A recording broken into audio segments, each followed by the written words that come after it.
The second half of that game on Saturday, and I guess is the limit anything you're able to do in practice this week? Yeah, I mean, obviously banged it up a little bit Saturday, but I think we're at that point in the year where no one's quite 100%, and so I think just playing through it, and obviously I could continue playing on it, and then I got some treatment on it, so got it feeling pretty good right now. What was it that happened to it? Yeah, it was on the play. I think it was like 3rd and 4, 3rd and 3, and I scrambled for a first down, and I think it was just an awkward hit on it, and obviously got up and it hurt, but looking back on the film and obviously just the way it's feeling now, it's getting better. What's that? I originally tweaked it against Notre Dame early in the game, and then kind of just been getting better and better, and then I think we kind of retweaked it again on Saturday. When you have a like that, it's probably hard to maintain physics because you're not coached as often as how has it affected things? Yeah, I mean, obviously, it's not ideal, but I think just powering through it and pushing through the pain. I think the biggest thing is learning how to play with it, and I think it's been getting better every single week, and just learning, kind of how to move on it a little bit and stuff like that. Was to relearn that now, Kyle? If it's got re-aggravated it last week? Yeah, I mean, I think honestly, coming out of the game, I thought it would hurt worse than it does now, so I feel pretty good right now. Was there ever any thought in that moment of I might need to check myself out of the game? No, I mean, it's going to take a lot for me, to take myself out of the game. I mean, I knew I was good enough to continue to play, so that's what I did. I really never really thought about it. Are you able to throw if you had to call it a touchdown, like you also do you have to try to figure out which one is your favorite if you want to touchdown?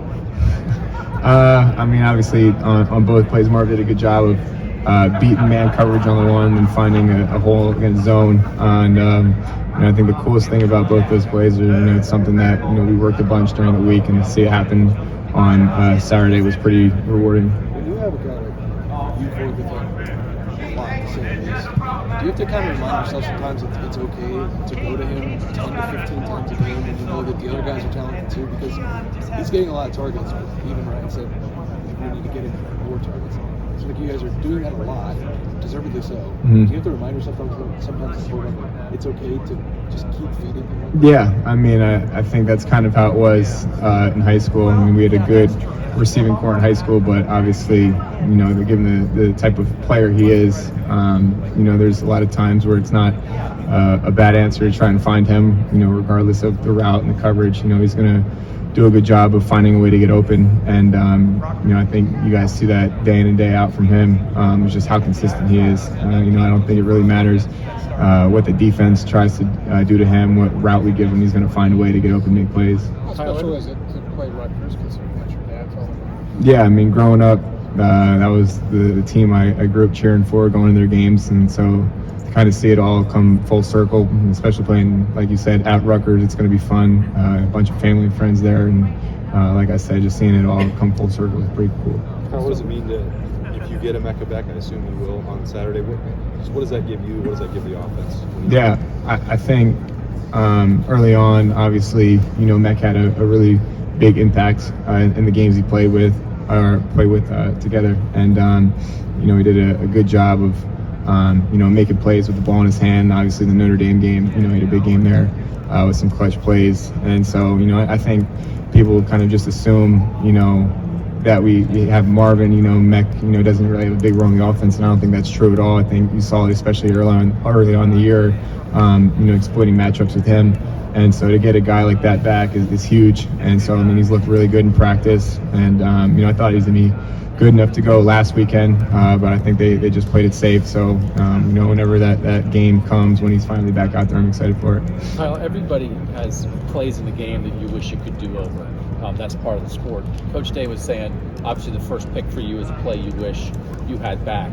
When you have a moment like that, though, what do you try to do with that? What do you try to learn from it? Have you watched that piece of film a lot? Do you say, no, I don't want to look at it, I just want to put it behind me? Like, how do you deal with, okay, I know I don't want to do that again, what can I do now? Yeah, I mean, obviously, the only thing, I can do to describe that interception was just a dumb play on my fault. And I think I have to grow from that. And, I think sometimes bad as it is, I think the best way to not make a mistake twice is to do it in a moment like that. And obviously, you want to cut down on plays like that and eliminate that because, I cost the team points there.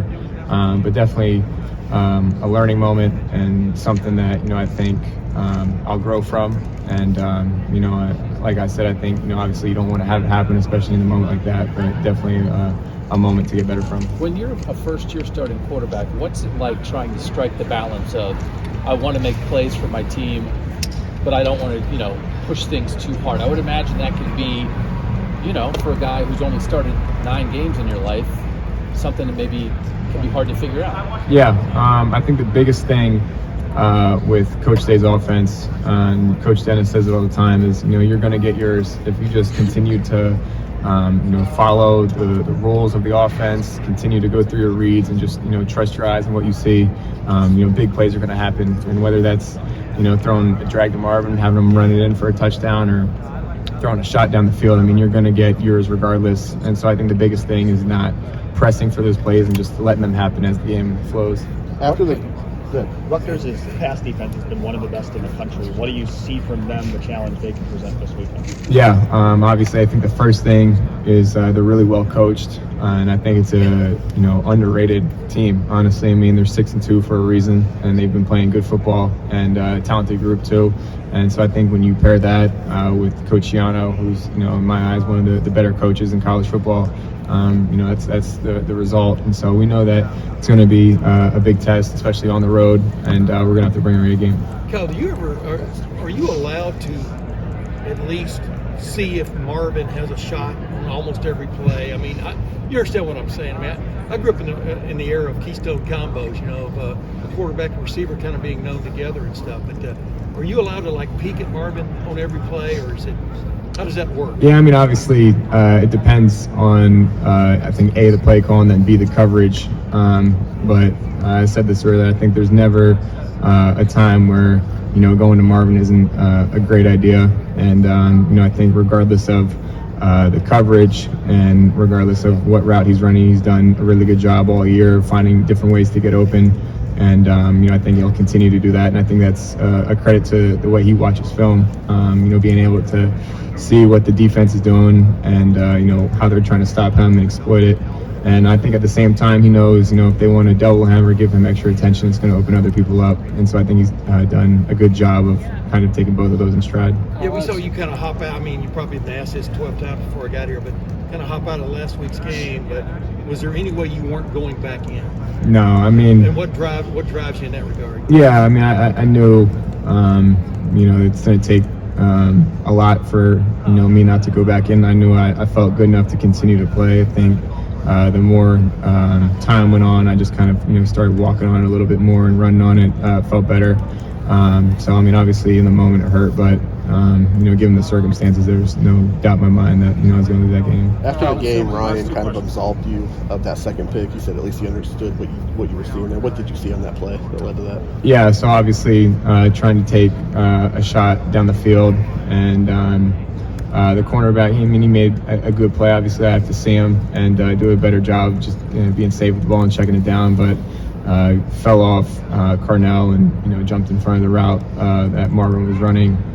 So a look that I hadn't seen, but I think it's just another learning moment and understanding that you put certain plays on film, teams are going to start to scheme it up a little bit, and I think I made a good play, but I think I just have to be better than that. I'm assuming that when they announced you guys number one, you stopped practicing and started celebrating and figured the job was done. How do you guys take it? I mean, did it even register with you guys? Yeah, I mean, obviously, a lot of attention on social media is going to that, whatever. But at the end of the day, we know none of that matters if we don't continue to win. And although it's cool to be the number one team in the nation, it's November 1st, and just I think the biggest thing is that keeping the main thing, and that's winning. That's stacking these games and continuing to improve.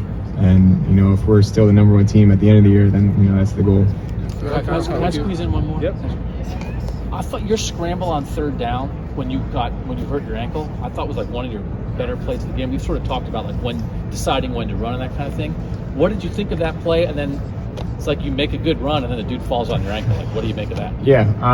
So obviously, going back and watching the film, we had a little bit of a quick pass called, 3rd and short, trying to get the ball out of my hands and get the first down. And I think Wisconsin had a good call. They zoned it out and dropped out underneath, and I just kind of felt that void right there in the middle of the field.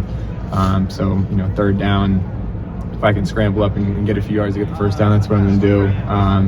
And then obviously, when it hit me, it didn't feel great. But I think the biggest thing is just trying to keep us on schedule, any way I can. If that's tucking my head down and picking up a few yards, that's what I'm going to try to do.